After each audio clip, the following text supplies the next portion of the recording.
Controversy on a college campus after students select a convicted cop killer as their graduation speaker. Mumia Abu-Jamal has spent decades behind bars for murdering 25-year-old police officer Daniel Faulkner. In moments, we will hear from Daniel's widow, as well as a school representative. But first, Trace Gallagher reports from our West Coast newsroom. Trace? Megan, it was during a traffic stop in December of 1981. Philadelphia police officer Daniel Faulkner was shot in the back by Wesley Cook, now known as Mumia Abu-Jamal. Faulkner fired back, striking Abu-Jamal, but as the officer lay wounded, 3 witnesses testified that Abu-Jamal walked over to Faulkner and fired 4 shots point blank. Abu-Jamal was arrested wearing a shoulder holster. The weapon, with 5 spent cartridges, was by his side. He was convicted by a jury of 10 whites and 2 blacks. The same jury sentenced him to death. Abu-Jamal became one of the world's most famous death row inmates, with supporters claiming he was innocent. The Court of Appeals and the U.S. Supreme Court begged to differ, upholding his conviction, though his death sentence was eventually vacated because the jury was improperly instructed. He now is spending the rest of his life in prison. Megan. Trace, thank you. Joining us now, Maureen Faulkner, whose husband Daniel was just 25 years old when he was shot repeatedly at close range by Mumia, and Dustin Byerly, Associate Director of Advancement and Alumni Affairs at Goddard College. He's also a Goddard graduate, but we begin with Maureen. Maureen, your reaction to this invitation? Megan, I am just absolutely outraged that they would have such a hate-filled murderer on as a commencement speaker. I mean, this man, he murdered my husband with malice and premeditation. He is evil. What does he have to offer on any commencement of any kind of enrichment? I'll tell you what the school says. The school says he's an award-winning journalist who chronicles the human condition. Then they mentioned that he was a resident of death row for 29 years before being moved into Gen Pop, but he hosts a nationally syndicated prison radio show, and his murder trial has been the subject of great debate. Maureen.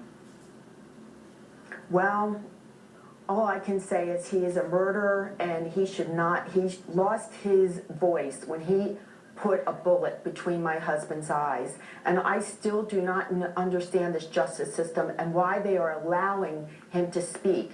They are saying it's his constitutional right.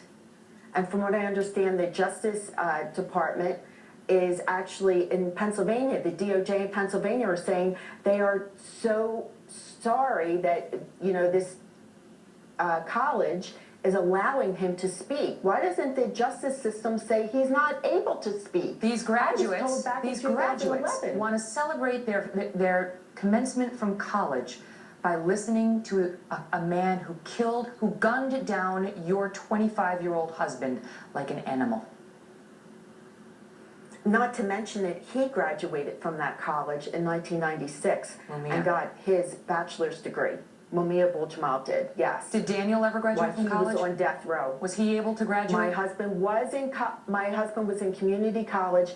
He was getting ready to graduate with his bachelor's degree when Mumia put a bullet into his back and then between his eyes.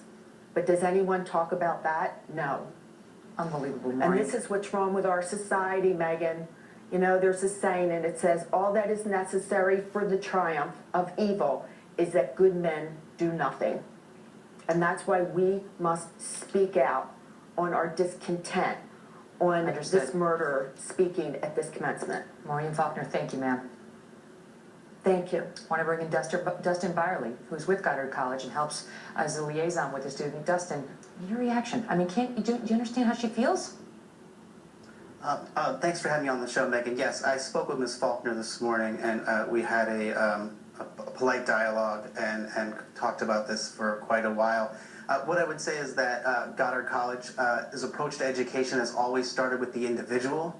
We have an individualized approach to education so that when a student comes to the college, we ask them what they're interested in, what they're passionate about, what they want to study, and we help them build a program around their interests. I realize it's a strange institution. They promote radicalism. They say every graduate is a valedictorian. That's, I mean, right off of your website. Okay, so it's one of those places. But you heard what she said. This man who you guys are having on your college, his voice as your commencement speaker, put a bullet in between the eyes of a police officer.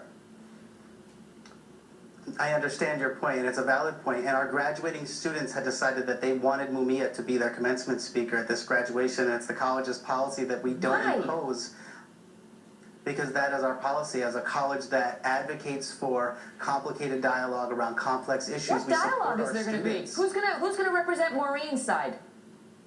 I mean, I think the dialogue's taking place right now. It's been taking place all day. It's taking place all across the country, and it brings up issues. Where else besides Fox News?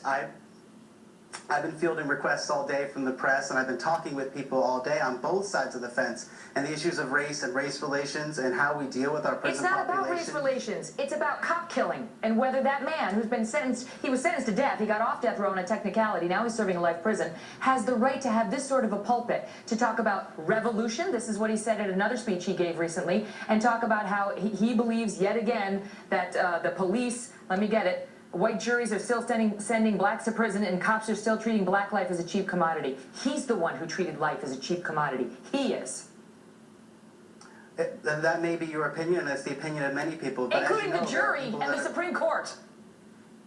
There are people on both sides. Obviously, there are supporters and detractors, and it's not my position nor the college's position to take a side either way. What we are doing is empowering our students. The law has spoken. The jury has spoken. The Supreme Court has spoken.